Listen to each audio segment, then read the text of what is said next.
In the dim light of the basement, Mark and Emily stumbled upon an old wooden door they had never seen before. It stood against the cold, stone wall, looking ancient and out of place amidst the dusty boxes and old furniture. "Was this here before?" Emily asked, her voice trembling slightly as she brushed a strand of her long brown hair behind her ear. "No," Mark replied, his eyes wide with curiosity, the freckles on his nose seeming more pronounced in the flickering light of their single flashlight. "I would have noticed." They exchanged glances, both feeling a mix of excitement and apprehension.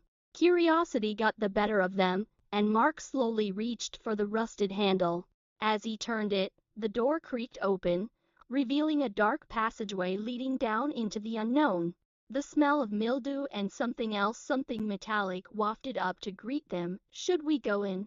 Emily whispered, her voice barely audible. Mark nodded, trying to appear brave despite the goosebumps rising on his arms. "Let's see where it leads." They stepped through the doorway, the air growing colder, and the smell of damp earth filling their nostrils. The narrow corridor seemed to stretch endlessly, the walls lined with old, crumbling bricks that were slick with moisture.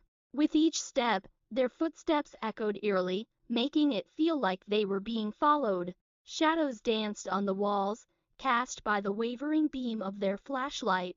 After what felt like an eternity, they reached another door, this one even older and more decrepit. The wood was rotting, and the iron hinges were coated in thick rust. Mark pushed it open, and they found themselves in a large, dimly lit room.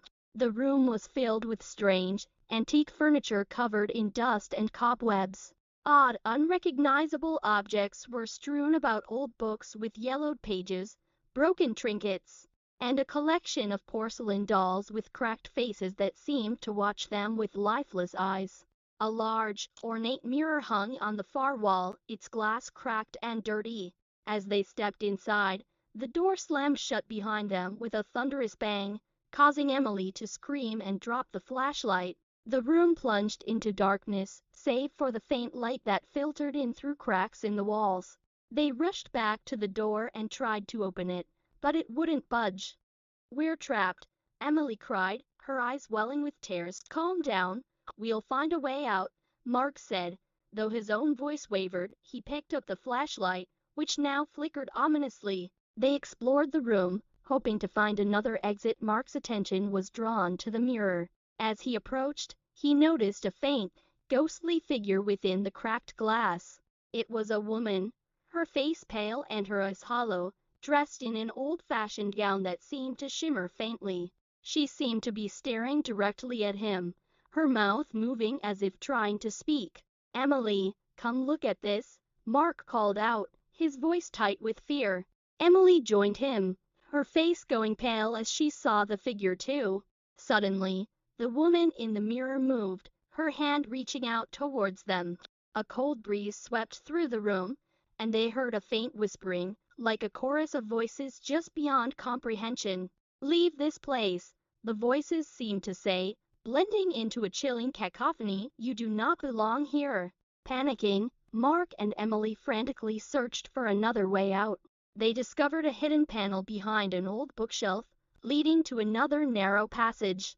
Without hesitation, they crawled through, the whispers growing louder and more urgent, echoing in their ears like a relentless chant.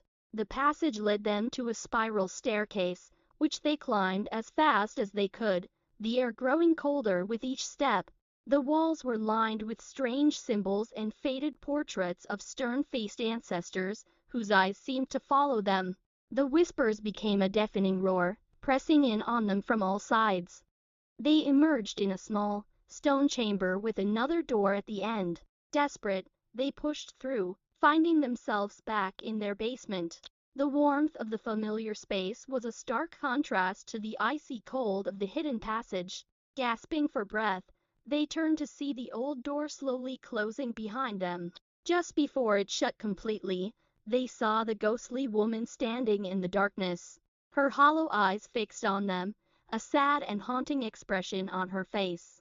The door clicked shut, and the basement was silent once more. Mark and Emily stared at the spot where the door had been, Now just a blank wall, their hearts still racing.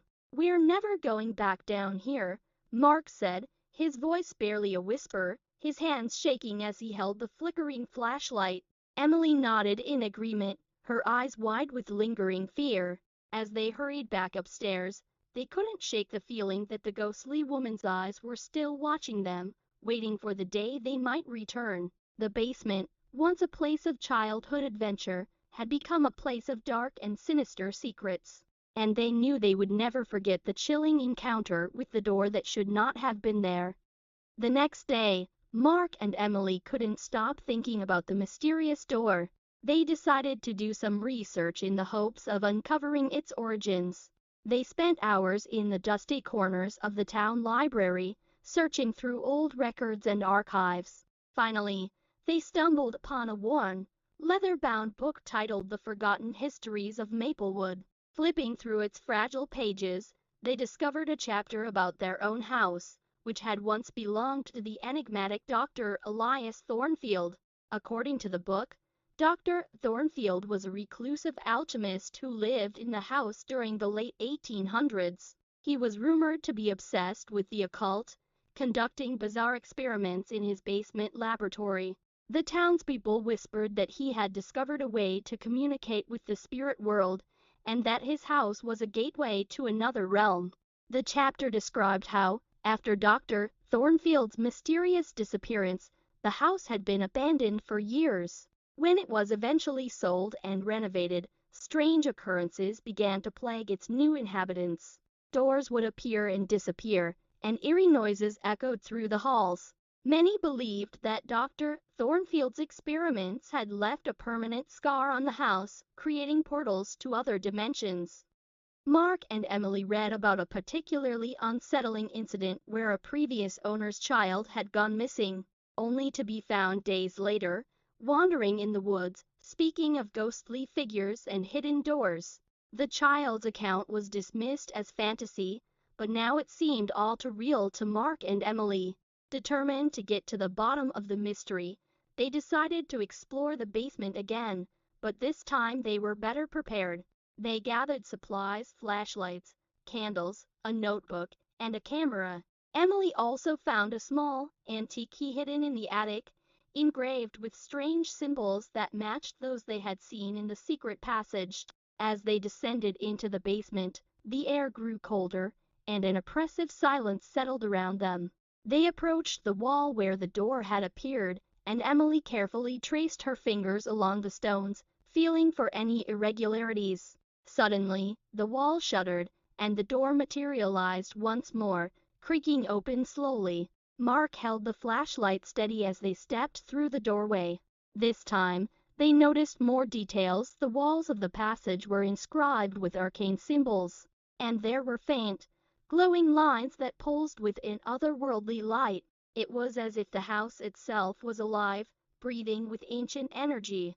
They reached the large room again, but this time it was different.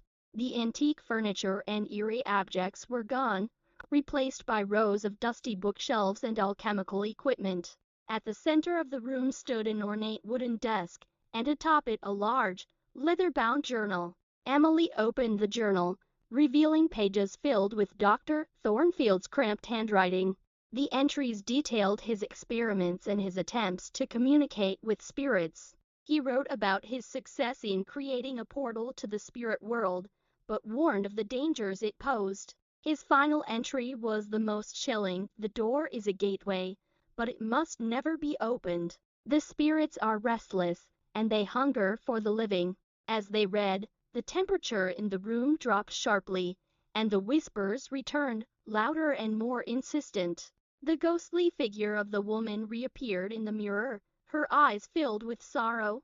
"You must leave," she whispered, her voice echoing through the room. "The door is a curse. It binds us here, between worlds. You must seal it, or you will be trapped as we are." Terrified but determined, Mark and Emily knew they had to find a way to close the portal for good. They searched the room, finding a hidden compartment in the desk containing a small vial of silvery liquid and a piece of parchment with more arcane symbols. The journal mentioned a sealing ritual, requiring the key Emily had found and the vial of liquid. Following the instructions meticulously, they performed the ritual, chanting the ancient words written on the parchment. As they did, the symbols on the walls glowed brighter, and the whispers grew into a cacophony of wails. With a final, resounding chant, the door shuddered and began to dissolve into the wall. The room grew silent, and the oppressive cold lifted. The ghostly woman's figure faded, her expression one of gratitude and relief. Mark and Emily stood in the now empty room, their breaths coming in ragged gasps. The door was gone, and the basement felt normal again.